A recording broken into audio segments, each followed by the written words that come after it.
Hello, this is the luckiest maths teacher in the world. Thank you so much for tuning into this video in which we will look at quartiles. So let's say each of these stars represents a score. The idea behind quartiles is we want to divide our data into roughly 4 equal groups. We can't always do that, of course. Like if you have 9 scores, you can't divide it into 4 equal groups because 4 doesn't go into 9. But these 5 numbers, which we call the 5-number summary, the minimum, lower quartile, median, upper quartile, and maximum, they give us information about roughly, where the bottom 25% of scores fits, where the top 25% of scores is, the middle 50%, and so on. So let's look at actually calculating quartiles now. So in order to do this, scores must be in order. So what you do is you use the median to divide scores into 2 groups. The median of the lower group is Q1. The median of the upper group is called Q3. We also need to know how to calculate the interquartile range, but that's pretty simple. You just take Q3 and subtract Q1. The interquartile range tells us the difference in the middle 50% of scores. So it is not susceptible to outliers because outliers are not used in this calculation. It's sort of a less susceptible to outliers version of the actual range. All right, let's look at 2 sets of scores here, one with an odd number, one with an even number of scores. So if we want to calculate the quartiles, Q0, Q4, they're really easy. Q0 is just the minimum, so in this case here it would be 7, and Q4 is the maximum, in this case would be 32. So next we're going to calculate Q2, the median, because we need to know where the median is in order to calculate Q1 and Q3. So here in this set of data here, we have 9 scores. So the median is the middle score. When there's an odd number of scores, the median is always one of the scores. So the median here is 24, and that's because there are the same number of scores above and below it. There are 4 scores above and 4 scores below. So when there's an odd number of scores and the median's one of the scores, we're going to cross out the median. Now we have 2 equal groups. We have a lower group of 4 scores and an upper group of 4 scores. Q1 is the median of this lower group. So when there's an even number of scores, the median is halfway between the 2 middle scores. So if you don't know what's halfway between 12 and 15, you just add them up and divide by 2. It's actually 13.5, halfway between 12 and 15. So the lower quartile here is 13.5. So we're going to do the same to find Q3. It's the median of the upper group. So in this case, the median of the upper group will be halfway between these 2 numbers, but they're both 32. So actually Q3, the third quartile, is also 32.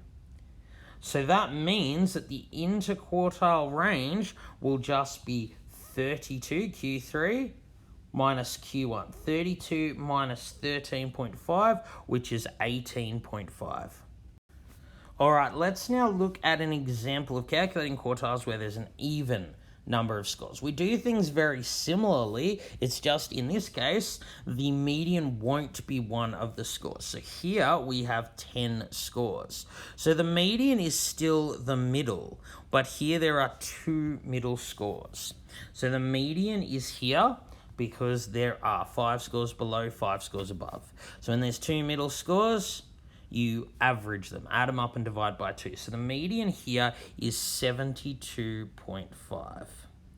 So Q1, again, is the median of the lower group. So in this lower group of 5 scores, there's 5 scores. So the median will be one of the scores. It will be 64 because there are 2 above and 2 below. So 64 is Q1.